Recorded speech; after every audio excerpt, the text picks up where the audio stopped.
the sky smiles broadly on Graaff-Reinet, where the Sundays River cradles the gem of the Karoo.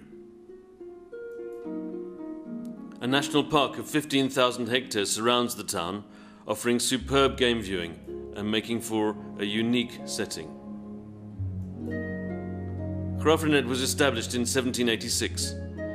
It is the fourth oldest colonial town in South Africa. Older than Graaff-Reinet are Swellendam, Stellenbosch and Cape Town. Johannesburg was established 100 years later in 1886. Until recently, farming formed the backbone of the town's economy. In the 1970s, Graaff-Reinet boasted 200 farmers. There are now 70. However, we are fortunate to have a number of assets. A beautiful environment, interesting history, and impressive architecture. There's no doubt that Graaff-Reinet's future lies in tourism. In 1991, the town had 3 hotels and no bed and breakfast establishments. Currently, there are more than 100 guest establishments, and the broad Graaff-Reinet community is increasingly reaping the benefits of tourism. In 1797, the traveller John Barrow described Graaff-Reinet as an assemblage of mud huts, placed some distance from each other in 2 lines, forming a kind of street. We've come a long way. Graaff-Reinet has more than 400 houses older than Johannesburg. Designed by the French architect Thibault, the Droste was built in 1806. It served as the residency and office of the Landdrost. This shows us what the Droste looks like today.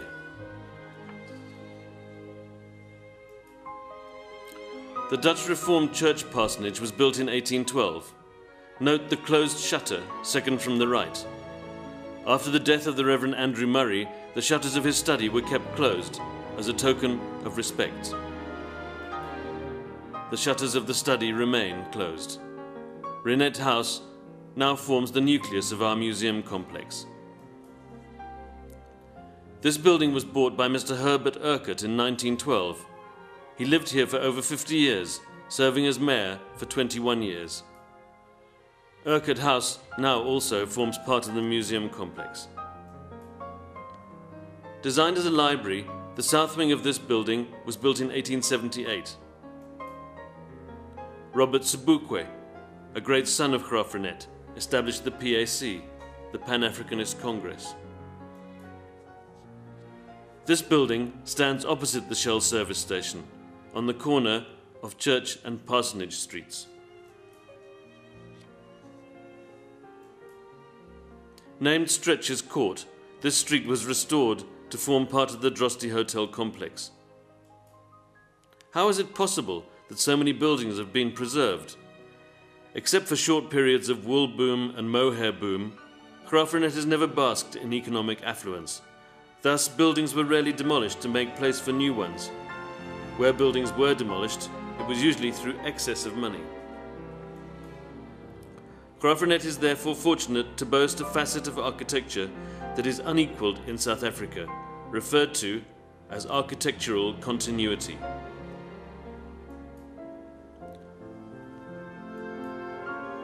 Graaff-Reinet possesses row upon row of architectural continuity. Towns like Swellendam and Oudtshoorn contain many beautiful buildings, but they're often scattered or separated by unsympathetic and even vulgar architecture. Masizake, one of Graaff-Reinet's satellite communities, has an impressive continuity of Karoo vernacular architecture and has become a popular tourist attraction. Criticism is sometimes levelled at Graaff-Reineters for their excessive vigilance in protecting their town's heritage.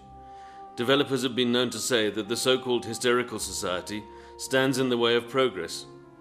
In 1965, the building in the centre of this picture was to be demolished for the building of a BP fuel station. The late Dr. Rupert saved this building for the people of Graaff-Reinet at the very last minute. Built as a church in 1821, this art gallery boasts an impressive collection of South African art. Did Dr. Rupert impede progress by saving this building? We think not. The Grote Kerk stands regally in the centre of the town. This photograph was taken in the 1970s. The following two slides portray the impact of development on her stateliness. The buildings on the hill should, we argue, never have been allowed. Note the indiscriminate signage of businesses in the main street.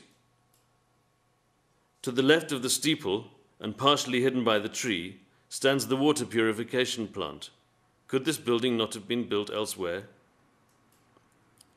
Architectural discord advances gradually and stands to ruin tourism potential. Landlords and businessmen need to show responsibility in attracting tourists to the town. Parsonage Street, the thoroughfare for tourists between the Drosti and Reinet House.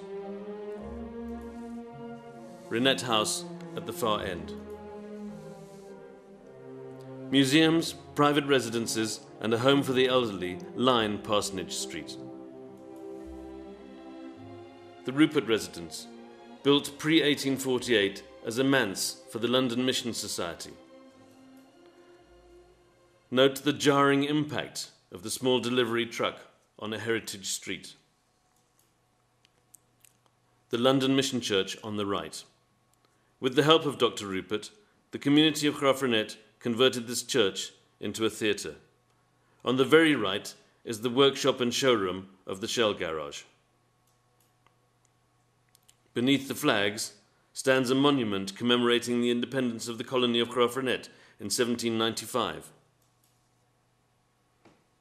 Parsonage Street at night.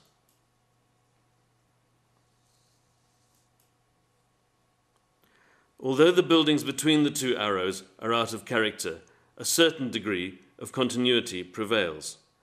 This is not the case in the section to the right of the black arrow. Shell intends demolishing the buildings between the arrows to establish a four-island forecourt along with a 24-hour convenience store. We believe that 1. Architectural continuity will be severely compromised. 2. There will be noise from trucks, taxis, and patrons. The impact on the John Rupert Theatre will be catastrophic. We do not believe that a structure of any kind can shield the theatre from the noise created by a filling station forecourt. 3. Increased traffic, especially in Parsonage Street, is not in the interests of the residents, the elderly, the tourists, or of the sensitive buildings. The proposed development is out of character with the heritage heart of Graaff-Reinet. Given Shell's avowed strategy of concentrating larger volumes at fewer, bigger sites in order to create an efficient network of fuel retail, we believe this site is inappropriate for the proposed development. Is this what we're to expect, perhaps even on a larger scale? The following slides are an indication of activities at a service station.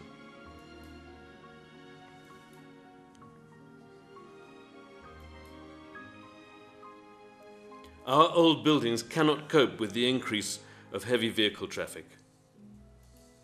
Large vehicles persistently destroy our pavements. This curb has recently been repaired. We appeal to Shell to contribute to the future growth and development of the tourism industry by releasing this site for appropriate use. The Shell service station in its present form. The following few slides give an impression of what could be done with this site.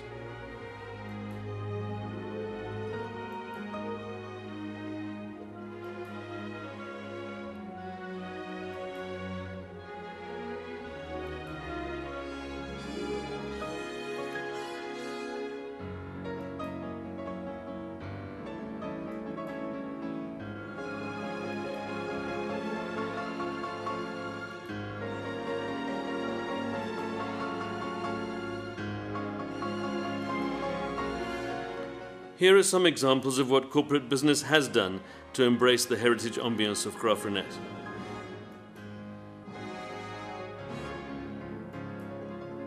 The Standard Bank. A local lawyer takes pride in his office building. This businessman has brought several properties and is to be commended for his renovation work. The Hudson home, showing off Graaff-Reinet's corporate colours. The Victoria Hall, completed in 1910. A humble home proudly shows off its Victorian facade and Graaff-Reinet green and white. A fine example of continuity. At the far end of this building is a restaurant. The owners of the home on the right have taken great care in the restoration thereof. This is probably the most perfectly preserved home in Graaff-Reinet. It was built before 1845. It is still owned by the same family. Very little has changed. The original furniture is still in use. The bathroom, when eventually installed, was put outside in a buitenkamer. The present Mrs. Thornton is, it has to be said, not entirely satisfied with this arrangement. Dr. Anton Rupert said, "Historical buildings are the visible footprints of a cultural heritage, title deeds of the land you love. Should these footprints be obliterated, the memory of the nation becomes blurred, and the people on a journey to somewhere become people on the road to nowhere." Will the Shell development contribute to the heritage status of this very sensitive area of the town? With Graaff-Reinet as a heritage destination, will the Shell development impact positively with regard to sustainable tourism and associated employment opportunities? The assets of Graaff-Reinet are also the assets of all South Africans. We are simply the custodians. If Shell is the socially responsible company we believe it to be, and if it is the green company it professes to be, then we believe it has a responsibility. We implore Shell to embrace this opportunity and to release its present site for appropriate use. In doing so, the heritage heart of Graaff-Reinet will be restored.